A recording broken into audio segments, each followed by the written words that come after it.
To see some action. The president says he doesn't like to telegraph exactly when that will be. What do you expect? Yeah, well, certainly I think that's probably likely. It's a question of moving the assets into place and getting it all ready to go. Look at what happened a year ago. We had a measured, proportionate response, took down the airfield and the equipment on it that had delivered the strike. The intent was to deter Assad. That didn't work. It failed, actually. He's used chemical weapons again. So what we shouldn't do is another measured, proportionate response yet larger, because that won't deter him. This guy has made up his mind. He's going to use chemical weapons for military purposes, which gets the desired effect he wants. What we have to do is stop the use of chemical weapons. And by that I mean we have to destroy all his capabilities that deliver those weapons. So we're talking about rotary and fixed-wing aircraft. We're talking about airfields, aviation fuel at those airfields, aviation maintenance, aviation munitions. If he still has artillery-delivered chemical weapons, which he used to have, and some people think he does, our intel guys probably know for sure, then we should take down his artillery as well. We have a complication. The Russians have strategically placed technicians at all of these airfields with the thought that that would discourage the United States from conducting another attack on these airfields. They did it after the last attack a year ago. If we haven't told the Russians already, we should tell them something like this. Every single military base that Syria owns in Syria is vulnerable to a potential attack. So get out.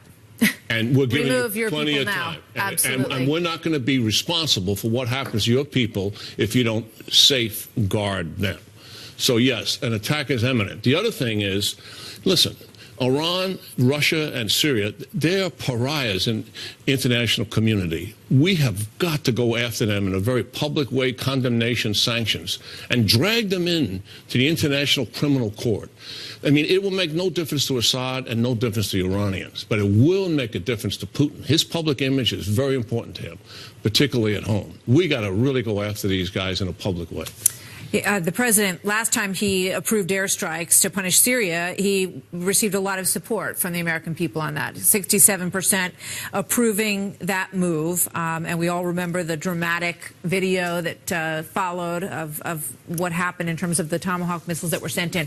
The feeling now, if I have it correctly, is that this would be a much larger operation. Do you agree? And of course, then the question becomes, what happens the next day and the week after that?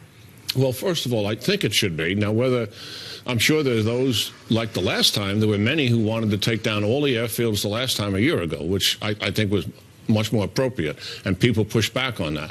So I don't know what decisions the president has made, but yes, it would be a larger scale operation. We would be using standoff cruise missiles and other bombs from surface, subsurface ships, also from airplanes. If we want to take the airfields out, we'd probably run in our stealth bombers to do that, because cruise missiles aren't good in taking out airfields. Yes, a larger mission to be sure.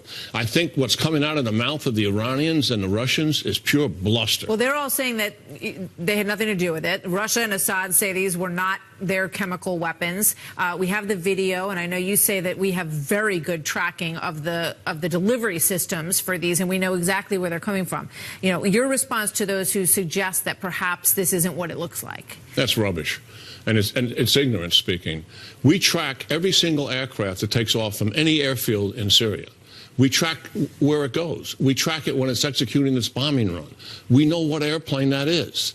We have eyewitness accounts of that airplane dropping bombs on a building where chemical weapons impacted the people. Those are verifiable things. And then we do data analysis of the horrible photos we've seen, match up the symptoms of those people with people who have had that in the past. Our intelligence agencies on Monday verified that Assad has used, from helicopter attack again, a nerve agent and also chlorine gas. General Jack Keane, thank you. Always good to see you, sir. Good talking to you.